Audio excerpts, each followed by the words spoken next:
After studying this module, one would be able to learn about the key concepts of the transpersonal paradigm, understand the counseling process of the transpersonal approach, examine the intervention strategies used by the transpersonal practitioners, and evaluate the contributions being made by transpersonal counselors and therapists.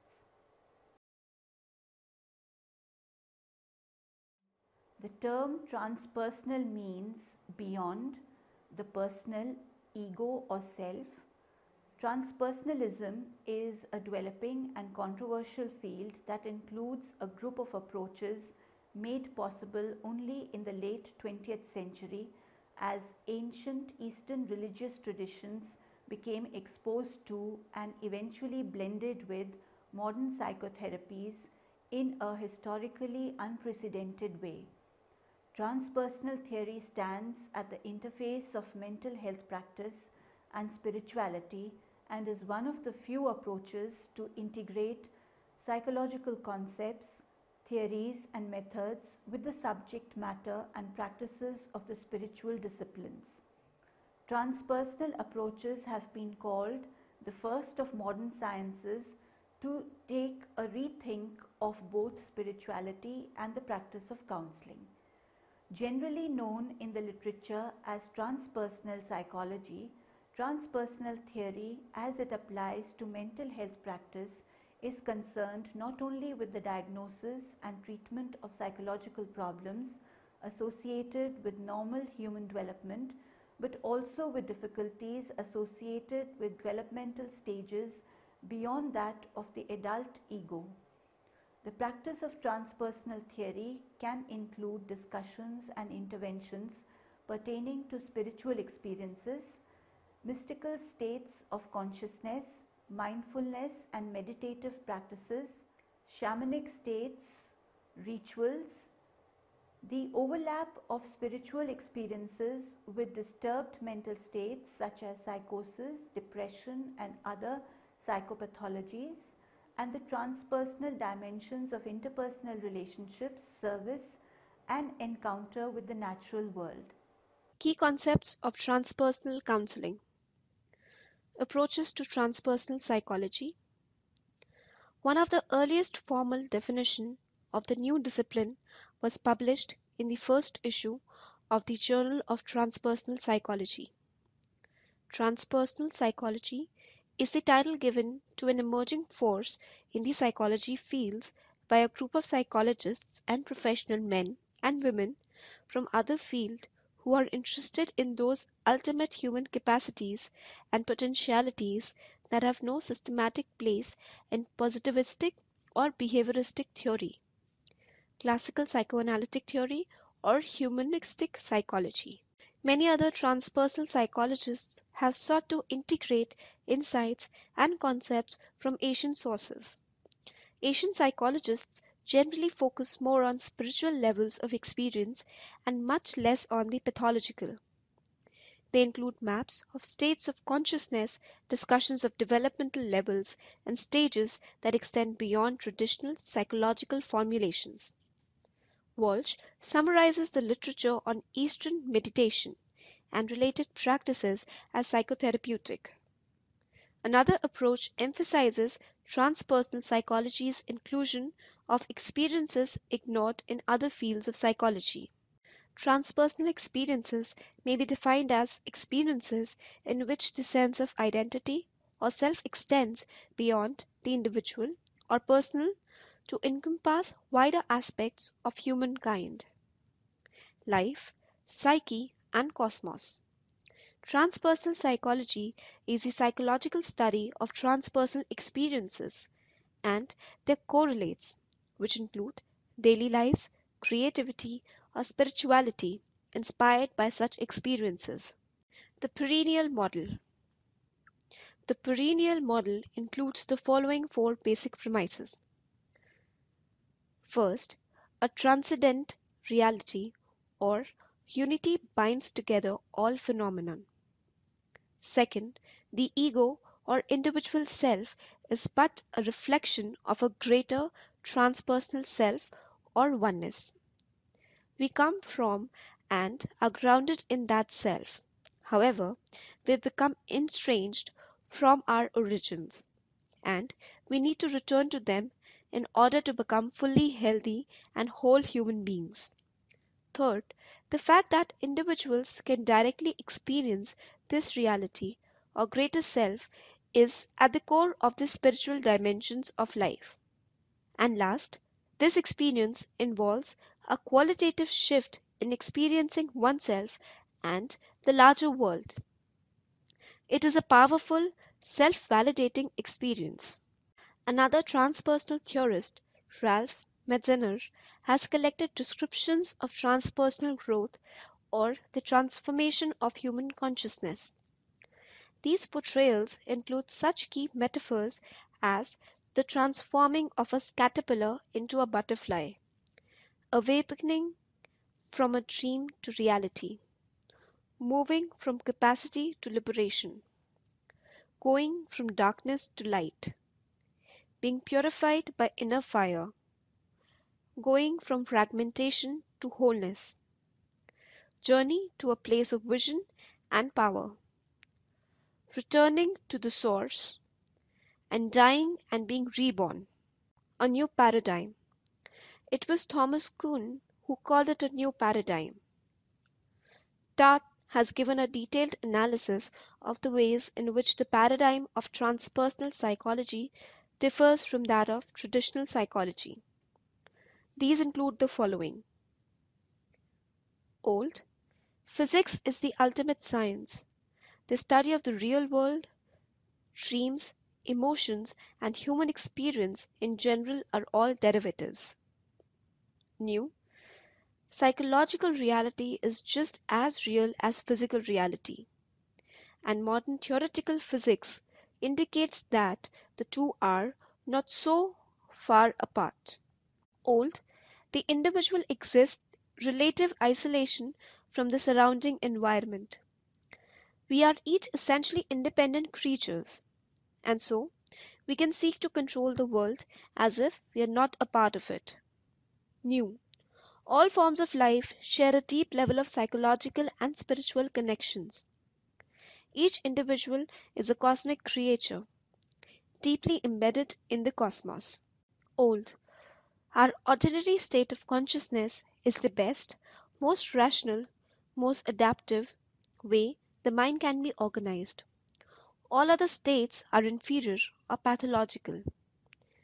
Even creative states are suspect, often seen as bordering on the pathological. New, higher orders of feeling, awareness, and even rationality are possible.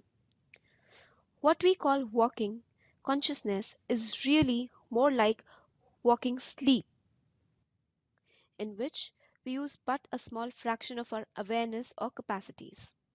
Old. Seeking altered state of consciousness is a sign of pathology or immaturity. New. Seeking to experience different states of consciousness is a natural aspect of healthy human growth. Old. The basic development of personality is complete by adulthood, except for neurotics, people with traumatic childhoods, and the like. New. Ordinary adults exhibit only a sedimentary level of maturity. The basic healthy adult personality is merely a foundation for spiritual work and the development of a far deeper level of wisdom and maturity. The work of Ken Wilber. According to Wilber, growth is the heading of a series of dichotomies within the individual. First is the split between conscious and unconscious, or persona and shadow. Next is the division between mind and body. Following this is the separation of organism and environment. The final stage is the attainment of unity with the universe. Each level of consciousness, Wilber argues, has its own issues, problems, and appropriate forms of therapy or spiritual practice. Wilber has also written about human growth and development in terms of two fundamental processes. First is the outward arc, the process of personal ego development. The second process is the inward arc, the process of transpersonal spiritual development from self-consciousness to superconsciousness. In the outward arc, one begins with what Wilber calls the membership self. As one acquires language and becomes socialized in a particular culture, next comes the stage of the mental egoic self, in which one assumes a positive self concept and a healthy, balanced ego. The final stage of the outward arc is the integrated self, the stage of self-actualization, generally the highest level of human development identified in Western psychology. The inner arc begins with the low, subtle self, which includes highly developed intuitions and various kinds of extrasensory perceptions. The next stage, the high subtle self, has been described by the world's greatest mystic as the experience of bliss and visions of divine realms. The final stages are the low causal self and the high causal self, portrayed in mystical literature as the highest level of illumination and spiritual attainment. The work of Stanislav Grof. Another important transpersonal theorist is Stanislav Grof, an European psychiatrist who has written extensively on psychedelic research and altered state of consciousness. Grof argues that although we are separate individuals, our minds contain universal patterns and truths in addition to our personal experience. Grof has described the major characteristics of psychedelic experience. They include transcendence of space and time, transcendence of distinction between matter, energy, and consciousness, and transcendence of the separation between the individual and the external world. Grof has broken down psychedelic experience into four categories: abstract, psychodynamic, prenatal, and transpersonal. Abstract experiences, which are primarily sensory, include the extraordinarily vivid perception of colors and sounds. Psychodynamic experience, in which emotionally charged memories are relived, also include symbolic experiences similar to dream images. Prenatal experiences deal with birth and death. Grof discusses four stages of birth process. The first begins from the time before labor, the developing child resting comfortably in the womb. This stage is associated with a sense of limitlessness and with symbols such as ocean. The second stage, the onset of labor, is associated with anxiety and threat, a sense of being trapped. During the third stage, the fetus moves through the birth canal. This stage is symbolized by struggle for survival, crushing pressure, and a sense of suffocation. The fourth stage is birth itself, the struggle that finally ends in relief and relaxation. It may include vision of light and beauty, a sense of liberation or salvation, or the experience of death and rebirth. Transpersonal experiences include the sense of consciousness expanding beyond ego boundaries and beyond space and time.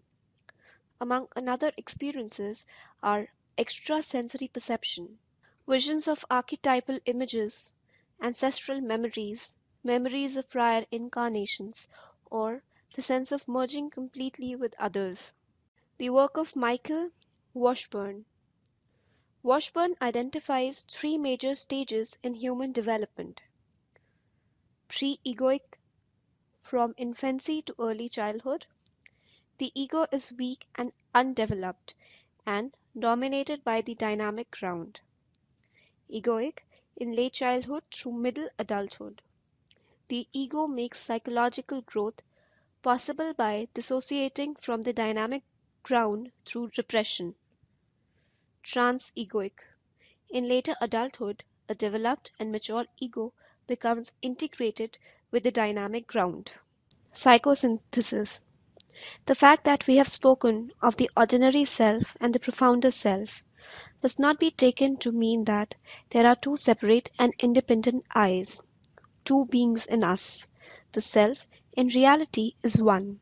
What we call the ordinary self is that small part of the deeper self that, waking consciousness is able to assimilate in a given moment.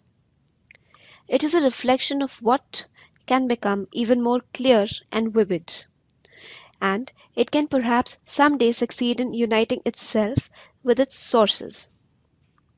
Another important transpersonal pioneer is Roberto Assagioli. Assagioli, an Italian psychiatrist who studied with both Freud and Jung, developed the system called psychosynthesis. Assagioli distinguishes two levels of work in psychosynthesis: personal and transpersonal. Personal psychosynthesis focuses on the integration of the personality around personal self. Transpersonal psychosynthesis involves alignment of the personality with the transpersonal self. Assagioli points out that the self at the personality level is basically a reflection of the transpersonal self. Major constructs. Cartwright has outlined the following core principles that all transpersonal theories seems to share.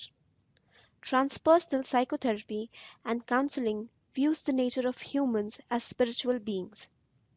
Psychological work is conducted in the context of the person as a spiritual being. Consciousness is central to transpersonal work. This is important for the client to experience insight that lead to change, but even more important for the counselor, whose own inner exploration and consciousness work provide the guiding light for the therapeutic journey. All transpersonal psychotherapies are experiential. Without direct experience, concepts, especially transpersonal concepts, remain barren. Transpersonal counseling focuses on emotions and feelings. Loving, kindness, compassion, opening the heart.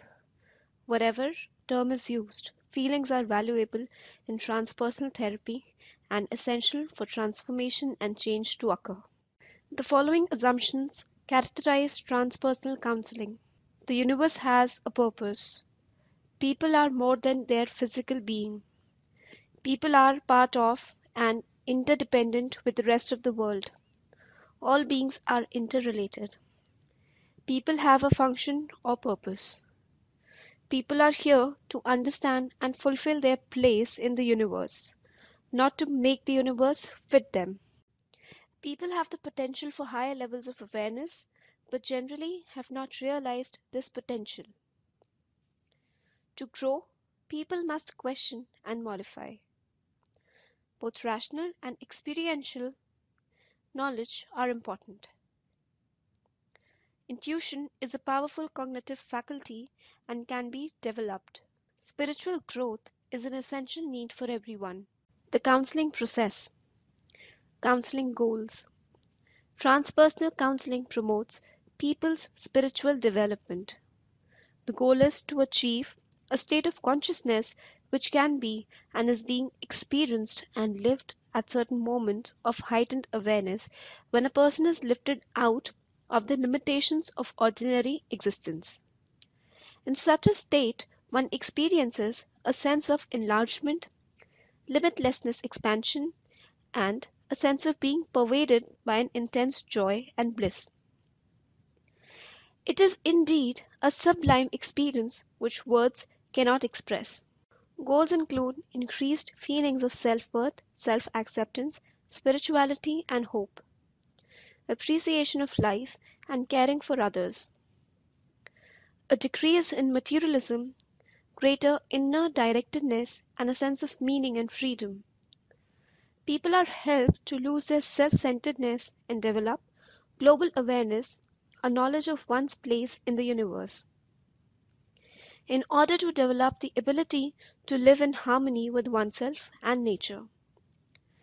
People can resolve past pain, anger, and disappointment and replace them with peace and harmony. They can achieve spiritual awareness and enlightenment, a transcendence of the self, and an appreciation of the unity of all things. Relationship between counselors and client. The practitioner should provide the core conditions of empathy, genuineness, respect, and caring, as well as a safe therapeutic environment. Collaboration between client and counselor is integral. Both are expected to learn and develop from this process. Practitioners are viewed as more advanced students of enlightenment, educating, facilitating, and offering help and guiding clients, but never directing, forcing, or imposing. Counselors facilitate transpersonal experiences and enhance their benefits. They are carriers and agent, not source of enlightenment. Counselors often share their own transpersonal experience. However, whether or not to self-disclosure is up to each practitioner. The process of change through transpersonal therapy can be disconcerting and even painful because it involves movement into new and unfamiliar areas. Consequently, the role of the practitioner and the therapeutic alliance are very important. The process of change. Transpersonal theorists emphasize the value of integrating transpersonal concepts and approaches into more traditional counseling approaches. Despite their apparent differences, for example, many conventional treatment systems encourage making the unconscious conscious, controlling one's thoughts, strengthening the ego, and working towards clear goals. Transpersonal theorists, on the other hand, believe that once realized, goals need to be transcended, that people first need to develop strong egos and then detach from them, thereby losing self centeredness and connecting to the universe. Transpersonal theory suggests shift in orientation to facilitate movement towards higher levels of experience and functioning. In an apparent paradox, the transpersonal theory holds that only by letting go of power and control and abandoning one's driven and goal directed ways can one achieve more responsibility for one's life, one's move towards higher levels of consciousness and fulfillment. After reasonable success in achieving power, one needs to be open to experience. After achieving the capacity for clear and logical thinking, one needs to be open to intuition and spontaneity. After developing one's capacity to modify and direct one's feelings, one needs to feel and experience them. Transpersonal experiences. Learning and change come from present experience. Of greatest importance are experiences of altered states of consciousness that involves a sense of transcending one's usual boundaries. According to Holden, transpersonal experience is a spontaneous, transcendent experience involving perception or action that transcends the ego boundaries of space or time, and which is paradoxically perceived as authentic or potentially authentic by the experiencer ego with consensus reality intact. Transpersonal experience give people access to their higher selves and their deepest resources of creativity, as well as to reality that goes beyond human knowledge. Insight, intuition, and subtle awareness are important aspects of these experiences and often lead to a paradigm shift or a new way of viewing the world.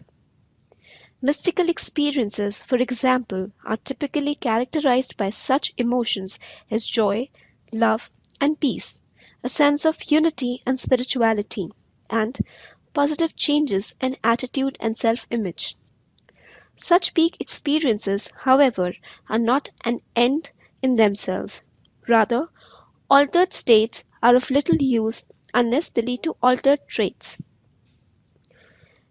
Bach points out that spirituality or the transpersonal has both a public and personal side. It is the transformative nature of these experiences that leads to insight, growth, and lasting change. Blocks to development. Holden identified four impediments to people's personal and transpersonal development that keep the higher self repressed or undeveloped and prevent people from having transcendent experiences. She refers to these as the four I's: innate factors, cognitive immaturity, inexperience limiting knowledge of options, impotence. The four I's are reflected in a person's style of adaptation. They need to be assessed and addressed in counseling to alleviate blocks to growth. In addition, Holden recommends assessing people's physical, interpersonal, intrapersonal, and transpersonal realms. By transpersonal, she refers to people's sense of connectedness to a higher power, either within themselves or outside themselves. Intervention strategies. Wilber called for an integrative therapy that takes a holistic approach, investigating and addressing each of the developmental stages and using interventions that range from changing nutrition and exercise to cognitive restructuring to specific spiritual disciplines depending on the client's developmental stage and pathologies. The transpersonal counseling must be ready to draw from all traditions, both Eastern and Western. According to Wilber, the transpersonal counselor must be an expert in most forms of interventions, regardless of the theoretical modality. This extent of expertise is necessary because guiding clients through the maze of developmental possibilities is certain to require a wide range of interventions, based on clients' personality, lifestyle, and personal experiences. The core practice of transpersonal counseling or psychotherapy includes meditation, mindfulness, intuition, yoga, biofeedback, breath training, contemplation, inward focusing, visualization, dream work, guided imagery, and altered state of consciousness. Other practices that are associated with transpersonal psychology but are not as commonly used include shamanism, lucid dreaming, and psychedelic drugs. Arguably, of all the interventions available to the transpersonal practitioner, the most central is meditation. Comparing the role of meditation in transpersonal psychology to the role of dreams in psychoanalysis, Walsh and Vaughan refer to meditation as the royal road to transpersonal. The scope of meditation and related practices have a range of uses, including self-regulation, relaxation, and pain control. But their most common use is for self-exploration and self-liberation. Meditation allows clients to disidentify from their masks or egos and realize their fundamental non-duality, which leads to the liberation and transcendence of the self.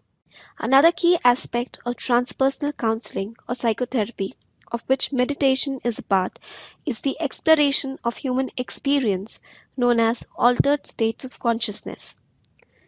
Metzner defined an altered state of consciousness as a change in thinking, feeling, and perception in relation to one's ordinary baseline consciousness that has beginning, duration, and ending. Deep structure analysis allows the individual to cluster altered states of consciousness and experiences and identify a number of deep structures which Wilber has classified into a number of hierarchical states. Subtle states. Once consciousness and mental activity has calmed, a person may experience a range of altered consciousness states that fit into the category of subtle states. Experiences in these states can include experiences of light or sound such as love and joy, and visions of archetypes such as shamanistic power animals, Christian angelic figures, etc. Causal states. After subtle states have deepened and stabilized, then causal states devoid of any objects, images, or phenomena can arise. Causal states are the realm of pure consciousness and the transcendental source of all existential experience. These states can be culturally described as the experience of nirvana in Buddhism and the Tao of Taoism, etc. Ultimate condition. In this final state, objects and emotions from the subtle states reappear, but they are instantly recognized as expressions, projections, or modifications of consciousness. This is the final enlightenment and realization of consciousness in all things. It is connectedness with the entire universe and all things in it. The ultimate condition is the highest goal and greatest good in all human existence. This experience can be culturally known as salvation, Zen's one mind, and Hinduism's Brahman, Atman, etc. Holden described four broad approaches to transpersonal treatment, which can help people address and stay in touch with spiritual material without being overwhelmed by it, so that they can experience and integrate its benefits. Grounding is used if people's functioning is diminished because they are overwhelmed by their spiritual experiences. It narrows people's focus of attention to outer reality only. Grounding can be accomplished through physical exercise, problem solving, concentration on daily tasks and activity, and focusing. Centering helps people benefit from spiritual experiences. It brings attention to inner reality while maintaining outer awareness. Centering techniques include deep breathing, relaxation, quieting exercises, biofeedback, yoga, meditation, massage, and focusing.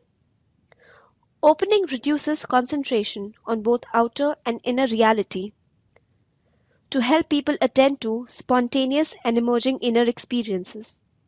To facilitate a passive surrender of deliberate thought. Techniques include trance induction, focusing, meditation, imagery, hypnosis, Reiki, and other energy methods and biofeedback. Processing integrates both inner and outer spiritual experiences into the ego using focusing as well as therapeutic dialogue. Many other techniques also can be productively incorporated into transpersonal counseling. These include writing down dreams and transpersonal experiences, creating a spiritual autobiography, forms of bodywork, and a day of silence. A summary of this module is as follows. Essentially, three dimensions apply to any approach to counseling and psychotherapy: content, process, and context. Content refers to the subject matter dealt with, process refers to the techniques and strategies used, and context refers to the practitioner's view towards counseling, suffering, healing, and mental health. Davis examined how these dimensions pertained to transpersonal counseling. Content of transpersonal counseling includes transpersonal and mystical experiences, peak experiences, and spiritual emergencies. Process of transpersonal counseling includes practices drawn from spiritual traditions such as meditation, initiations and vision questing, ritual, and shamanic inductions. Context includes holding in view the client's intrinsic health, being mindful and present centered regardless of the particular content or processes, approaching counseling as both an act of service and an act of work on oneself, and recognizing non-duality in the counseling situation. Transpersonal counselors are most concerned with fostering a deepening and integration of a person's sense of connectedness, whether it be with self, community, nature, or the entire cosmos. Regardless of the life difficulty or psychological problem at hand, transpersonal counseling will almost always seek to send the client inwards. The more one can introspect and reflect on oneself, then the more detached from that self one can become, the more one can rise above that self's limited perspective, and so the less narcissistic or less egocentric one becomes, or the more decentered one becomes. Transpersonal practitioners generally accept that most people are unwilling, unable, or simply not ready to work at a transpersonal and transcendent level.